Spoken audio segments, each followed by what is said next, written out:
Questo programma è offerto da Club di Più. Sei single? Club di Più è la tua opportunità di scelta.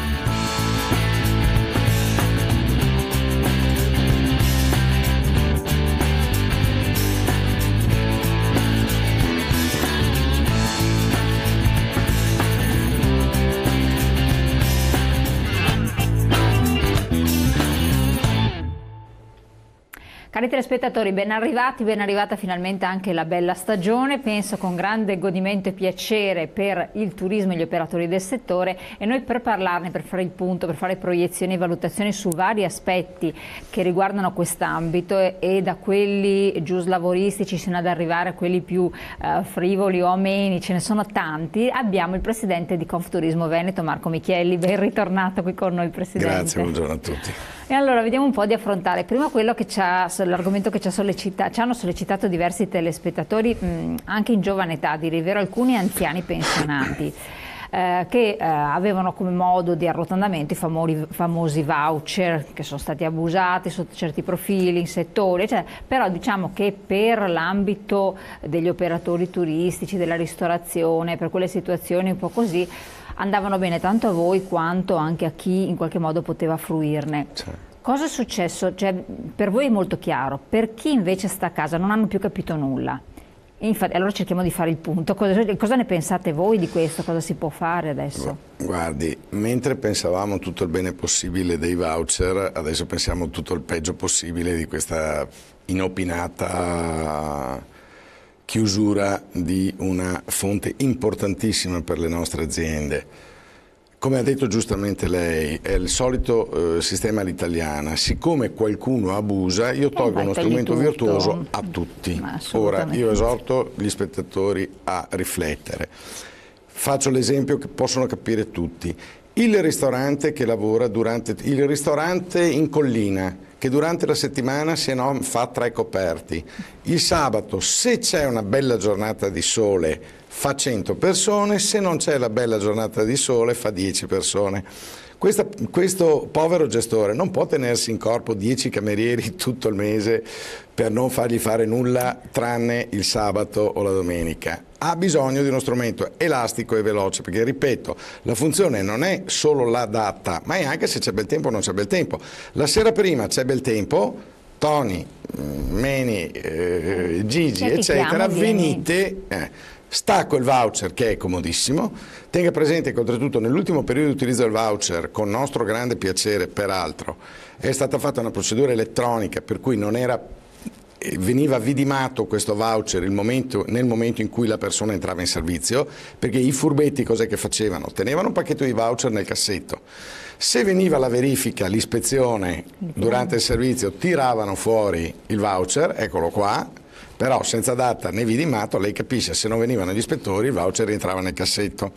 Quindi con questo avevano già trovato lo strumento per stroncare l'abusivismo, tant'è che negli ultimi 3 mesi del 2017 era leggermente calato l'uso dei voucher, perché proprio questo strumento funzionava. Detto questo, aver eliminato lo strumento del voucher, che è l'elasticità, è la classica cosa che nel sistema all'italiana dà fastidio a tutti, perché avere elasticità, avere un qualcosa di snello, di non burocratico, in Italia dà fastidio a tutti. Aver tolto questo strumento mette nella condizione il sistema, e qui mi assumo la responsabilità di quello che dico, di dover tornare a fare nero, perché non c'è la possibilità. Esatto, non ci sono altri strumenti. Ci sono fasce intere non solo nel mio settore, anche negli altri settori, che non possono utilizzare il lavoro a chiamata, contratti complessi, articolati, contratti occasionali, queste e quelle, perché le ripeto, l'esigenza può nascere alle 3 del pomeriggio. Alle 3 del pomeriggio mi si ferma un pullman davanti, cosa faccio? Mando via la gente? No, se sono organizzato che ho appunto le 2 o 3 persone, i 2 o 3 collaboratori disponibili, li chiamo al volo, gli do il voucher, arrivederci, grazie. Era uno strumento favoloso, veramente uno strumento eccellente. Ora, c'è una connotazione sicuramente politica, fra virgolette, in questa cosa, perché se lei ha visto, l'unico sindacato scatenato contro questa cosa era CGIL, CISL e UIL, io ho ragionato anche con loro, eccetera, dicono no, bisogna prevenire gli abusi. Sì, certo, però mettiamo i paletti, preveniamo gli abusi, ma non buttiamo via il bimbo con l'acqua sporca. Cioè vedere i settori dove questo può essere impiegato. Ho la sensazione che la CGIL, mi spiace dirlo, ma la CGIL, dopo le bastonate che ha preso col governo precedente Renzi, avesse bisogno di rimarcare la sua importanza, la sua cosa, ha sviluppato questo referendum che, detto fra di noi, tra l'altro, noi a un certo punto, stanchi di spiegare in continuazione la bontà del voucher, questo qui l'abbiamo detto benissimo, il nazionale mio, il nazionale di Federalberghi, il nazionale di Confcommercio ha detto benissimo, andiamo al voto, andiamo al voto.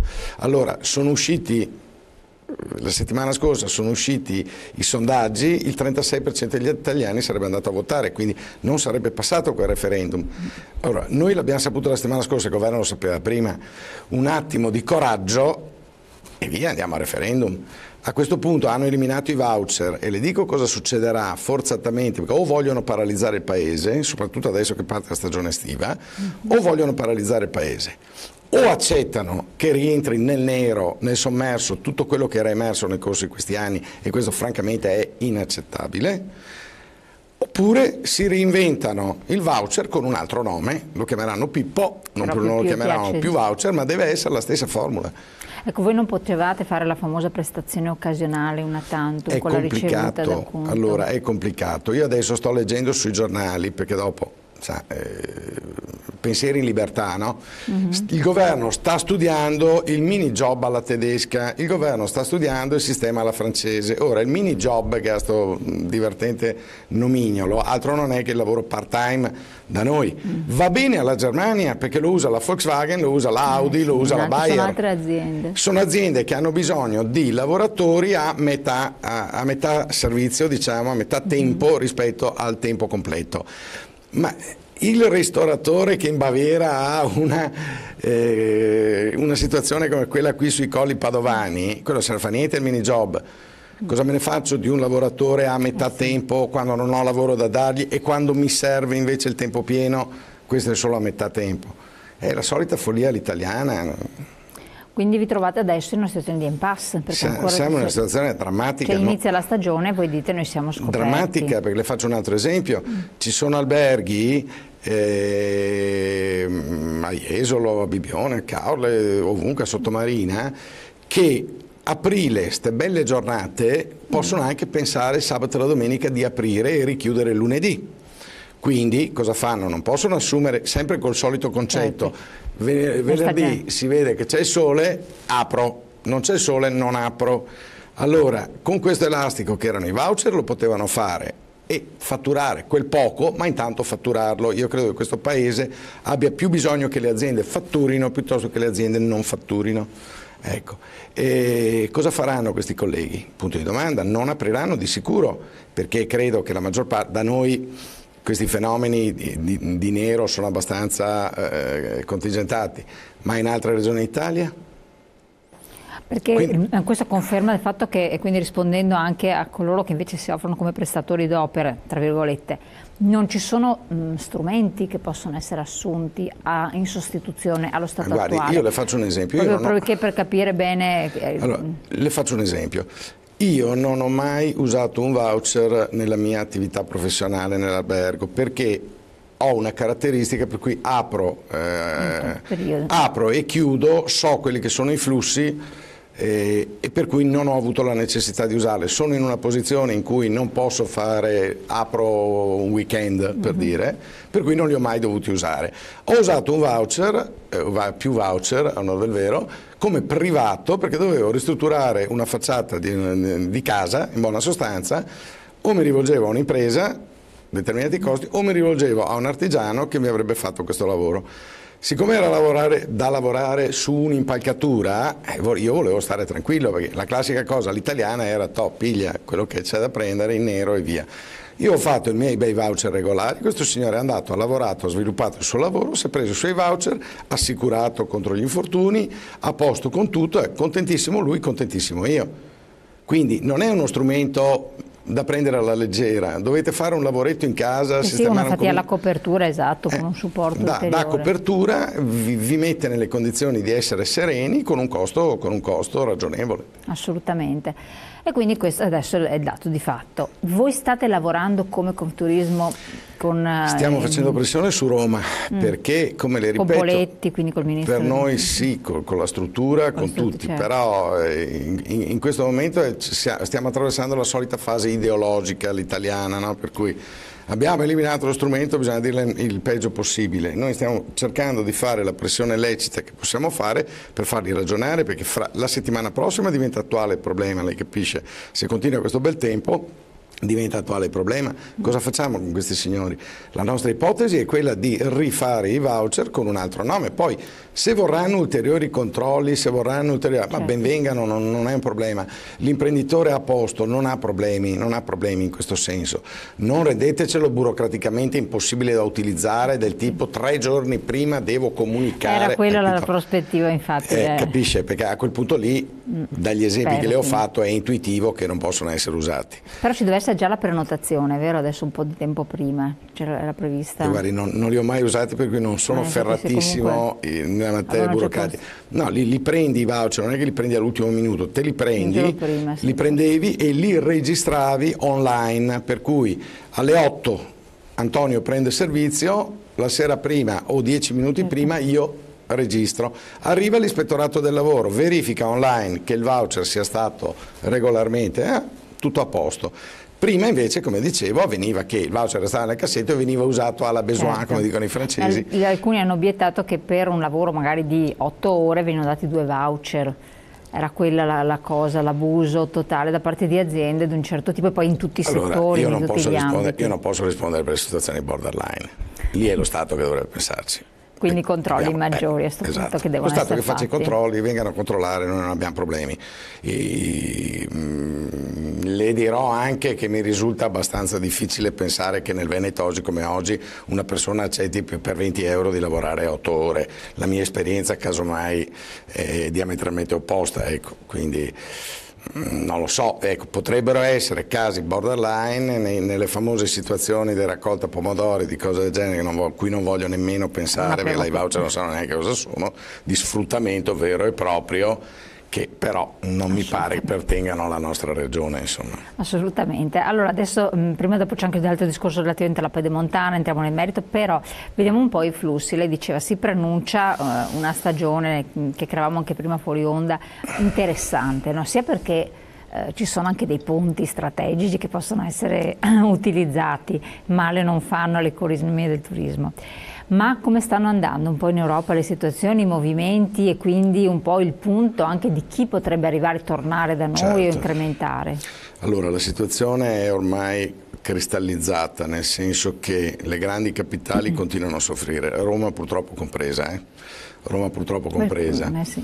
Perché le grandi capitali vengono viste un po' a rischio per il terrorismo, per queste cose.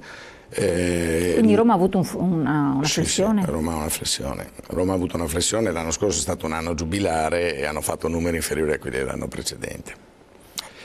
Il Nord Africa, completando l'arco, completando la mezzaluna, che forse è più carino, completando la mezzaluna con la Turchia, ha problemi giganteschi, da meno 50 a meno 70%. Anche se l'Egitto sta lavorando per rilanciare le sue destinazioni. Sì, ho letto anch'io che è partito un charter pieno da Bari, l'altro giorno è partito un charter pieno per andare a Sharm el Sheikh. Ha fatto notizia la cosa, ecco, per cui voi capite che insomma...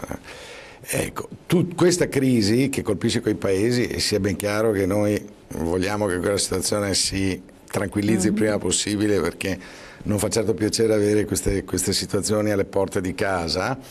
Questa situazione fa sì che si sia rigenerato l'appeal nei confronti dell'Europa, Portogallo, Spagna, Francia, Italia, Croazia, Grecia.